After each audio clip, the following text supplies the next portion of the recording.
असं म्हणतात की रायगडावर चढावं तर सळसळत्या वाऱ्यानं आणि रायगडावरून उतरावं तर खळाळत्या पाण्यानं. मुघल, पोर्तुगीज, इंग्रज, डच अशा ज्यांनी कोणी रायगड पाहिला त्यानं तोंडात बोटच घातली रायगडाची भव्यता पाहून. आज 350 वर्षानंतरही जेव्हा आपण रायगडावर जातो तेव्हा छत्रपती शिवरायांच्या जवळ गेल्याचा भास होतो. हा इतका भव्य आणि दिव्य असा रायगड ज्याच्या अंगाखांद्यावर छत्रपती शिवाजी महाराज आणि त्यांचे मावळे बागडले, तो रायगड स्वराज्यात आला तरी कसा, असा प्रश्न आपल्याला पडतो. त्याचंच उत्तर आजच्या ह्या व्हिडिओमध्ये आम्ही देणार आहोत. या स्वराज्याच्या उभारणीला फक्त मुघल आणि इतर शाह्यांनीच खोडा घातला नव्हता, तर विजापूरच्या आदिलशाहच्या कृपेवर जगणारे आमचेच काही मराठे स्वराज्य बुडवायला बसले होते. त्यातलाच एक होता जावळीचा जहागीरदार चंद्रराव मोरे. याला चंद्रराव हा किताब देखील आदिलशहानेच दिलेला. रायरीचा किल्ला म्हणजे ज्याला आपण रायगड म्हणतो, हा याच मोऱ्याच्या ताब्यात होता. रायगड ते विशाळगडपर्यंतचा घाटमाथ्याचा परिसर या मोरे कुटुंबांच्या म्हणजे 8 कुटुंबांच्या ताब्यात होता. 1655 पर्यंत कोकण आणि देशावरचे आदिलशहाचे किल्ले आणि मोठा भूभाग शिवाजी महाराजांनी काबीज केला होता. रोजच्या पराभवाच्या बातम्यांनी आदिलशाह संतापला होता. शिवाजी महाराजांना उघड लढाईत हरवणं अवघड होतं. त्यामुळं शिवरायांना युक्तीनं पकडण्यासाठी बाजी शामराज नावाच्या एका सरदाराला आदिलशहानं पाठवून दिलं. 10,000 सैन्यासह चालून आलेला हा शामराज महाबळेश्वर जवळच्या पारघाटात लपून बसला. कोकणातून येणाऱ्या शिवरायावर अचानक झडप घालण्याचा त्याचा विचार होता, पण अखंड सावध असणाऱ्या शिवरायांना या गोष्टीचा अगोदरच पत्ता लागला होता. त्यामुळे शिवराय यांच्याच सैन्यानं या शामराजवर झडप घातली आणि या शामराजाला पळवून लावलं. पण प्रश्न असा होता की महाबळेश्वर, पारघाट या जावळीच्या दुर्गम प्रदेशात येऊन छत्रपती शिवाजी महाराजांच्यावरच हल्ला करायचं धाडस शामराजला झालं तरी कसं? तर ते धाडस त्यानं केलं होतं जावळीच्या चंद्रराव मोरे याच्या मदतीनं.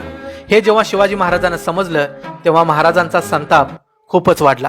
महाराज म्हणाले, चंद्रराव मोरे यास मारल्या विरहित राज्य साधत नाही. महाराजांचे हे शब्द नुसते शब्द नव्हते, ते चंद्रराव मोऱ्याचं विधी लिखित होतं. महाराजांनी मग चंद्ररावाला खरमरीत पत्र पाठवले. तुम्ही आपणास राजे म्हणता ते केवळ व्यर्थ होय. आम्ही खरे राजे. आम्हा श्री शंभूने हे राज्य दिले आहे. तुम्ही विजापूरकरास कर देता तो देण्याचे बंद करून आम्हास देत जावा व आमचे अंकित व्हावे.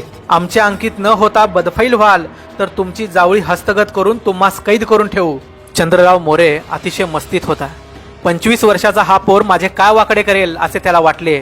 त्यात जावळी अतिशय दुर्गम प्रदेश, शिवाय मोऱ्यांच्याकडे 15,000 खडस सैन्य होतं. मोऱ्यानं अति आत्मविश्वासानं शिवरायांना उलट उत्तर पाठवलं. तुम्ही काल राजे झाला, तुम्हास राज्य कोणी दिले? घरी आपणास फुकटचे राजे म्हणून घेतले तर ते कोण मानील? जावळीला याल तर तुमचा एकही माणूस परत जाणार नाही. तुमच्यात पुरुषार्थ असेल तर उद्या येणार ते आजच यावे. आमच्याशी कटकट कराल तर विचार करून करा. तुम्हाला वरकड मुलूक आहे. येथे उपाय कराल तर अपाय होईल. हे उत्तर ऐकून मग शिवाजी महाराजांनी मोऱ्यांना शेवटचा इशारा दिला. महाराजांनी सांगितलं, तुम्ही आपणास राजे म्हणायचे सोडून देऊन व मोर्चेल वगैरे राजचिन्हे एकीकडे ठेवून रुमालाने हात बांधून भेटीस याल व आमची चाकरी कराल तर ठीक आहे. बदफैली कराल तर प्राणास मुकाल. आता मात्र हद्दच झाली होती. महाराजांनी चंद्रराव मोऱ्याच्या कायमच्या पारिपत्याची योजना आखली. आपले सहकारी रघुनाथ बल्लाळ यांना महाराजांनी काही माणसे देऊन जावळीस पाठवले. बल्लाळांनी जावळीत जाऊन जावळीचा अंदाज घेतला. योग्य संधी मिळताच आणि रघुनाथ बल्लाळांकडून इशारा मिळताच महाराज स्वतःच निसनीच्या घाटाने उतरून जावळीत घुसले. चंद्रराव मोऱ्याचे ठाणे असलेला हशमगडास महाराजांनी वेढा घातला.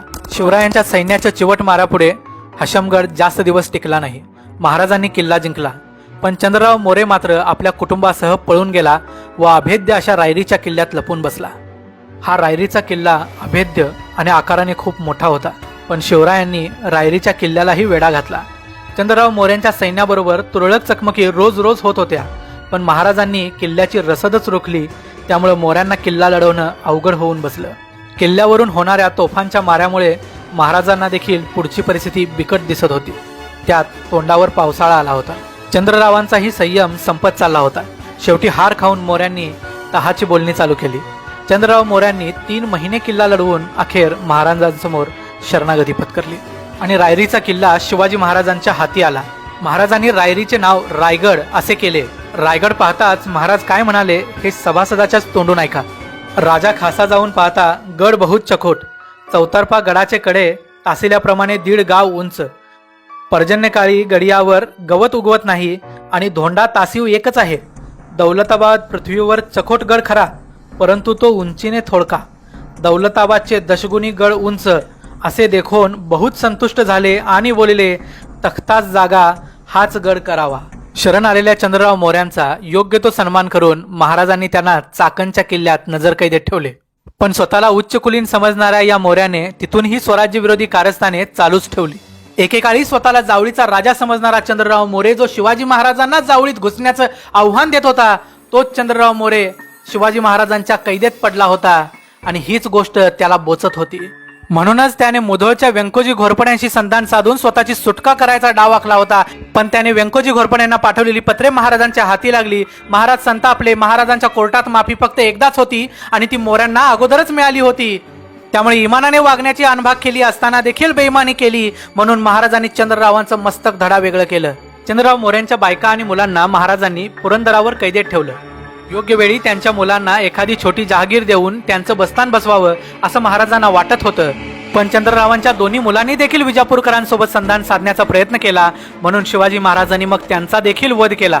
ह्याच चंद्रराव मोऱ्यांचा हनुमंतराव मोरे नावाचा एक पराक्रमी भाऊ होता, जो जावळी महाराजांच्या ताब्यात आल्यानंतर तळकोकणात जाऊन स्वतःला राजा समजून बसला होता. तो पुन्हा जावळी घ्यायची हालचाल करणार होता असा अंदाज शिवाजी महाराजांना आला. शिवाजी महाराजांनी संभाजी कावजी या आपल्या अत्यंत विश्वासू साथीदाराला त्याच्याकडे पाठवले. भविष्यकालीन राजकारणासंबंधी मसलत करत असताना संभाजी कावजींनी हनुमंतरावांना कुठल्याही प्रकारचा अंदाज येऊ दिला नाही आणि एकांतात असताना कट्यारीचे वार करून हनुमंतरावाचा काटा काढला. त्यामुळे आता संपूर्ण जावळीचं खोरं शिवाजी महाराजांच्या हाती आलं आणि शिवरायांना आता जावळीत कोणीही शत्रू उरला नाही. त्यानंतर शिवथर खोऱ्यातल्या बाबाजी कोंडदेव किंवा गोळेवाडीच्या गोळे नावाच्या सरदारानं काही पुंडाई करण्याचा प्रयत्न जावळीच्या खोऱ्यात करून पाहिला, पण मग शिवाजी महाराजांनी त्यांना आपल्या पद्धतीनं वठणीवर आणलं. पातशाच्या जीवावर महाराष्ट्राची लूट करणाऱ्या आधम आणि घमंडी मोरे घराण्यास महाराजांनी राजकारण आणि युद्ध या दोन्ही आघाड्यावर पाणी पाजलं आणि एक पराक्रमी आणि स्वाभिमानी महाराष्ट्राचा पाया घातला. मोऱ्यांच्या हातून स्वराज्यात आलेला रायगड पुढे स्वराज्याची राजधानी बनला आणि आज ही 350 वर्षानंतर शिवरायांच्या पराक्रमाची साक्ष देत तो उभा आहे. हा व्हिडिओ जर आपल्याला आवडला असेल तर आम्हाला कमेंट करून सांगा.